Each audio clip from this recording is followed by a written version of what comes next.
Hey everyone, Scott here to discuss The Naked Gun 33 and 1/3, The Final Insult, starring Leslie Nielsen, Priscilla Presley, George Kennedy, O.J. Simpson, Fred Ward, Kathleen Freeman, Anna Nicole Smith, Ellen Green, Ed Williams, Ray Burke, and Matt Rowe, directed by Peter Siegel. Now, I'm still in unfamiliar territory, Les. Let's get straight into this movie. We open in a train station with Nordberg, returned by O.J. Simpson, Ed Hawken, returned by George Kennedy, and Frank Drebin, returned by Leslie Nielsen, helping people with babies on strollers out as there's a bomb in one of the strollers as Frank spots the bad guys and attacks with Ed and Nordberg, and they drop the strollers and fight the bad guys while having the President of the United States of America as well as the Pope getting attacked by Nordberg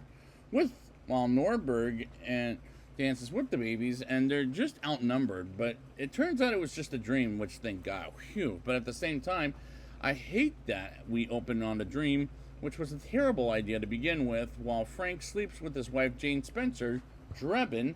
returned by Priscilla Presley, and they get jumped out the window as we get to opening credits with the hockey game versus inside a pinball machine and roller skating area and the sky. And at one point we get images from Star Wars when they destroy the Death Star at the end of that episode 4,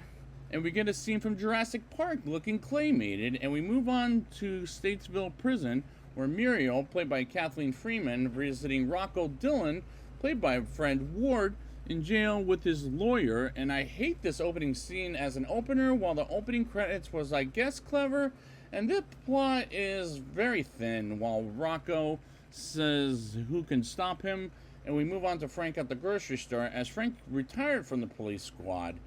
And this movie isn't as funny as the first movie nor as amusing as the second movie.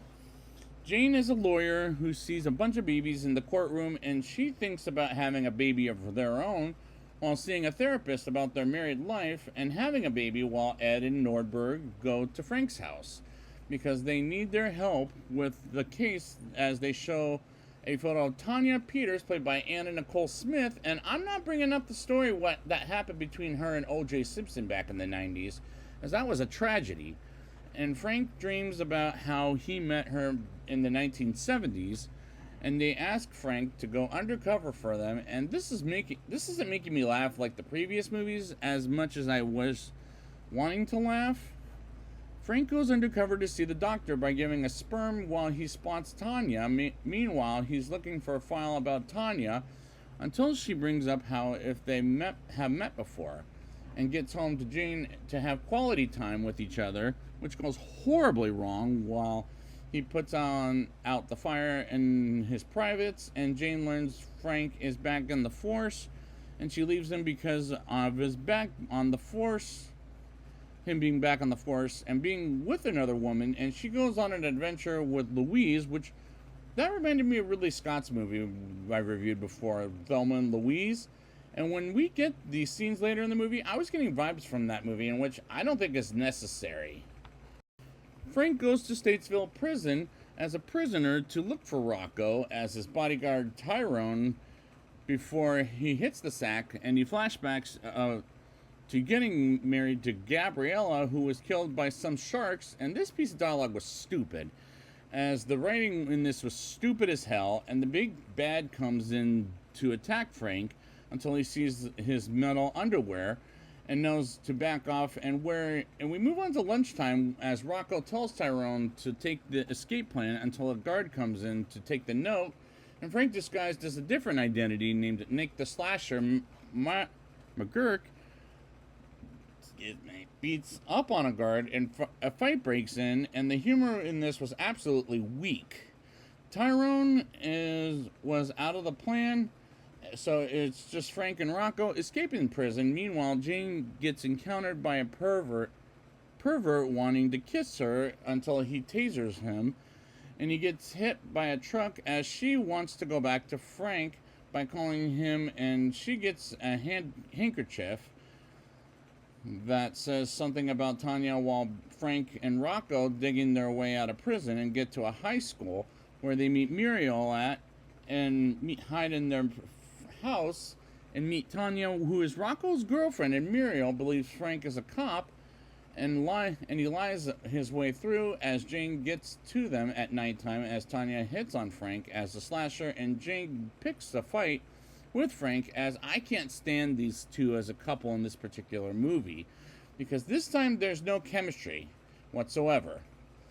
Rocco tries to blow up the Academy Awards where they plant the bomb in one of the envelopes, and why in the hell would they blow up the Academy Awards, as this is a bad plot to blow up the biggest award show ever, which feels like a real shame. While Frank and Jane trap Muriel in the car, and they try to get inside as the guard calls himself Robert De Niro, while Tanya blows up some bubbles in the bubble wrap, as eventually Frank and Jane get inside as Vanna White and Weird Al Yankovic, and what's dumb enough is that this is that Weird Al Yankovic showed up briefly in the first movie, and Frank comes out as Phil Donahue with a movie star named Raquel, and this is just humiliating, and it's just horrible to watch. Raquel announces the nominees for the Best Director while Frank is on the TV, and Police Squad sees Frank at the Academy Awards as Frank makes a long and powerful speech, and the acting in this is bad anyways, as Raquel falls down after struggling with Frank, while Weird Al and his date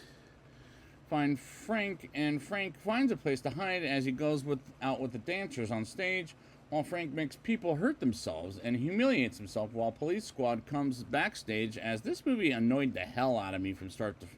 the start when it's all the way over, and I'm still annoyed with it as it's a disaster. And Frank finds Tanya and telling him the bomb is in the Best Picture envelope, as Frank runs out and vomits in an instrument, while James Earl Jones and a woman who has the bomb, and Frank announces the Best Picture winner as Rocco and Muriel come on stage, and Frank and Rocco struggle with the gun, and Muriel gets killed by the applause sign, with Frank having the upper hand as he wants to get comfortable as he fools him, and Jane is captured by Rocco and goes on top of the stage while Frank follows behind and is almost there, and they almost get blown up, but Jane makes a speech about how Frank is a good man, was saving everyone, and Rocco is back in prison, and the bomb is deactivated, and 9 months later, Jane is about to have a baby boy, and this climax was very annoying, but how annoying was it? Let's talk about it in a rating. I'll give this movie a 4.3 out of 10. I hate the opening dream sequence as an opener. While the opening credits was clever and the plot was thin, as this isn't as funny as the first movie, nor was it as amusing as the second movie, as this unfortunately didn't make me laugh as much as I wanted to. When Jane gets on her adventures with another woman named Louise, I was getting vibes from Ridley Scott's film Thelma and Louise, and I don't prefer to be referenced to better movies than a bad movie,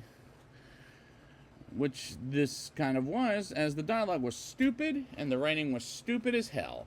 The humor in this was absolutely weak, and I can't stand these characters this time. Even Frank and Jane come off very unlikable as a couple in this particular movie because there's no chemistry between the two of them. So this is a mild non-recommendation for this movie because this is a bad plot,